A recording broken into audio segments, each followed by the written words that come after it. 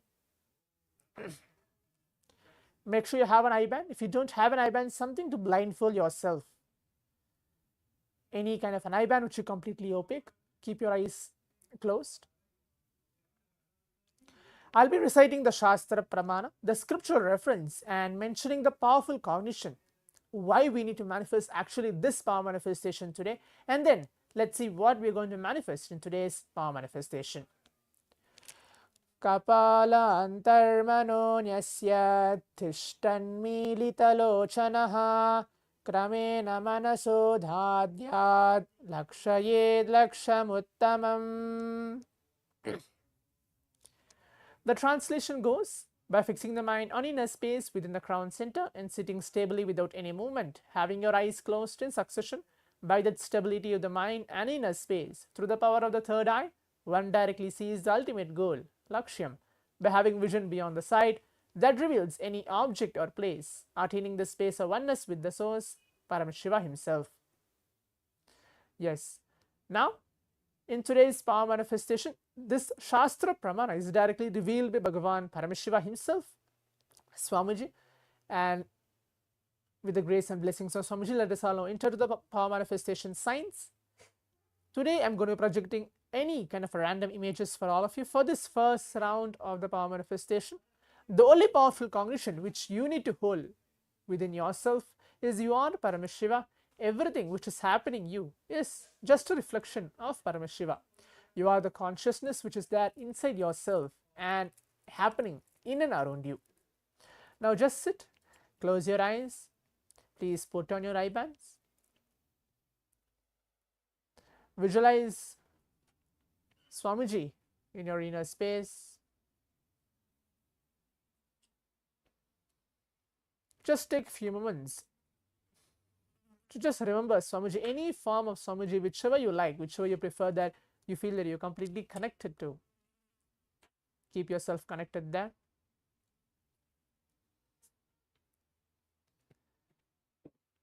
Let's chant the Mahavakya along.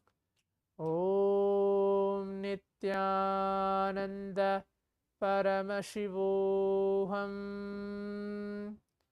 Om Nityananda Paramashivoham.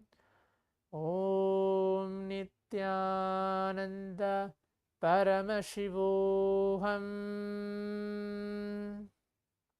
Keep your eyes closed, as now I'm going to project the image for all of you as we are blindfolded and we are ready for this power manifestation.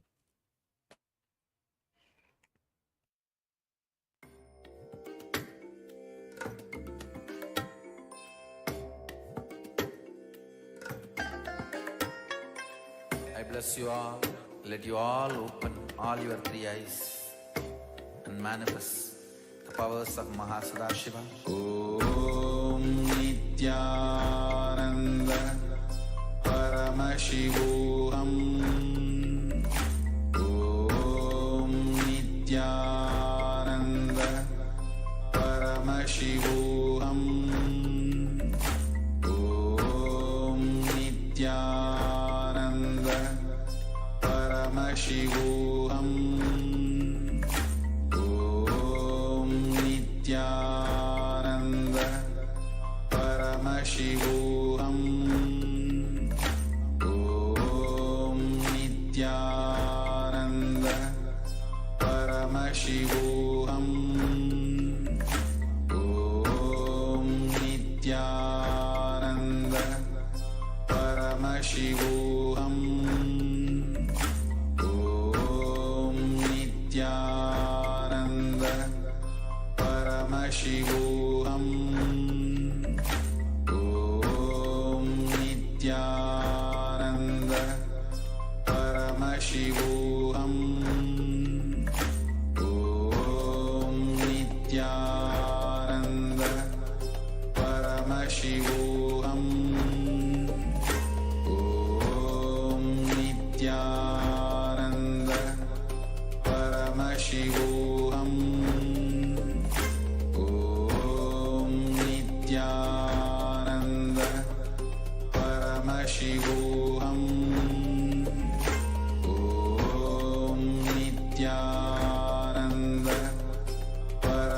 Paramashivoham.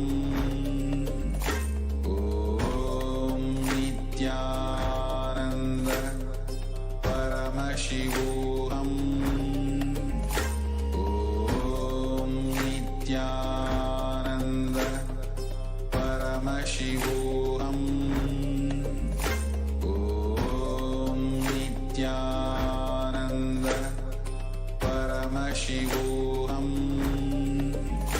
Om Nityananda Paramashivoham. Om Nityananda Paramashivoham. Om Nityananda Paramashivoham. Om Nityananda Paramashivoham. Om Nityananda Paramashivoham. Om Nityananda Paramashivoham. Om Nityananda. Yes. Now please relax. The first round of the power manifestation has been completed. Please relax. You can take off your eye bands. Please slowly open your eyes. Now let's take few minutes to please type down or pen down everything which is revealed to each one of us through Swamiji and through our third eye, whatever it might be.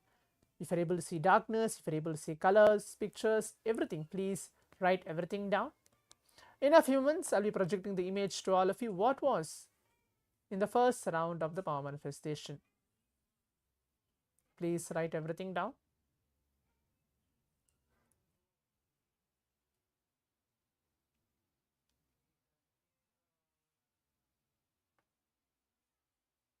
Make sure you write everything in detail.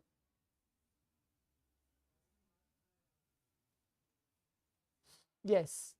So now let's all see what is the image which was projected to all of us for this first round of the power manifestation.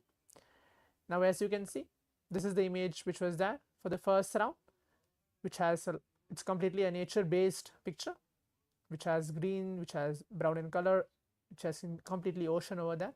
Whatever was revealed to you, to each one of us through our third eye, if you're able to actually get it correct, you can actually go ahead and share your experience as well on the Zoom chat or wherever you're watching this power manifestation session, telling that what you have manifested. If you have not manifested to your accuracy, that you feel that yes, I have not manifested, I might be able to get more better, we have one more round as well for this round of power manifestation. Now let's enter to the second round of the power manifestation. Please keep your eyes closed. Please put on your eye bands. Let's all start chanting the Mahavakya again. Om Nityananda Paramashivoham. Om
Paramashivoham. Om Nityananda Paramashivoham. Om Nityananda Paramashivoham. Om Nityananda Paramashivoham. Om Nityananda Paramashivoham. Om Nityananda Paramashivoham. Om Nityananda Paramashivoham. Om Nityananda Paramashivoham. Sorry for the technical glitch again. As please keep your eyes closed. We're going to project the image for all of you for this second round of the power manifestation. Please keep your eyes closed, as now I'm going to project the image for all of you.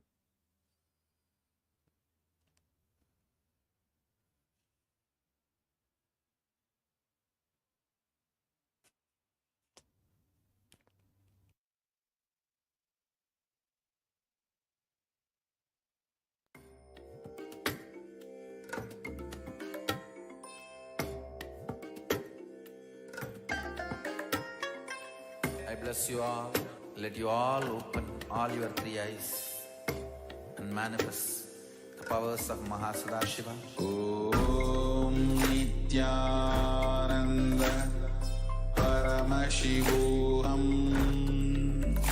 Om Nityananda Paramashivoham. Om Nityananda Paramashivoham. Om Nitya. Yes, now please relax and please open your eyes as the second round of the power manifestation has been completed. Now please take few minutes to write down everything which is revealed to you through your third eye. Please type down or write down everything in detail. As now we're going to see the image for all of you. What is the image chosen for the second round of the power manifestation?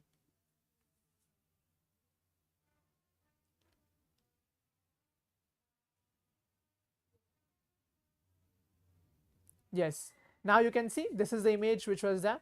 In this there are like many objects which is there, maybe a phone, an iPad, a pair of glasses which is there, which is in red in color, a pen as well. So this is the image which was there in this round 2 of the power manifestation. So if you're able to get anything correct regarding to pictures or colors, you can please go ahead and share your experience as well in the social media. As we are completing the 21 minutes of this exciting power manifestation session, let us share your experience on the social media, sharing how we are actually manifesting this power by the grace and blessings of Swamiji. As we are entering to today's day 18 of today's Paramashivoham, we have a long day to go to receive the darshan of the Supreme Point of Hinduism in the form of Veerabhadramurti. Let us all get ready for that, to prepare ourselves to receive Swamiji today. Stay tuned, we'll be starting the next session very shortly. Thank you. Nityanandam.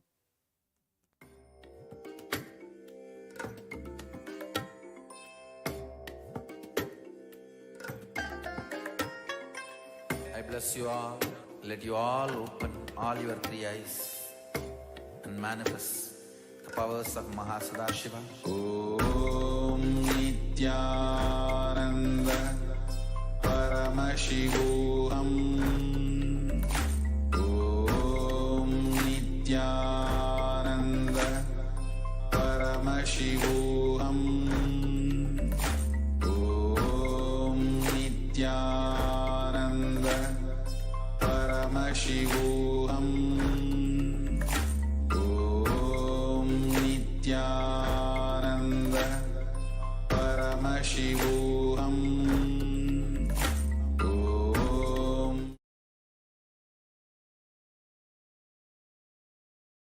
Om Nityananda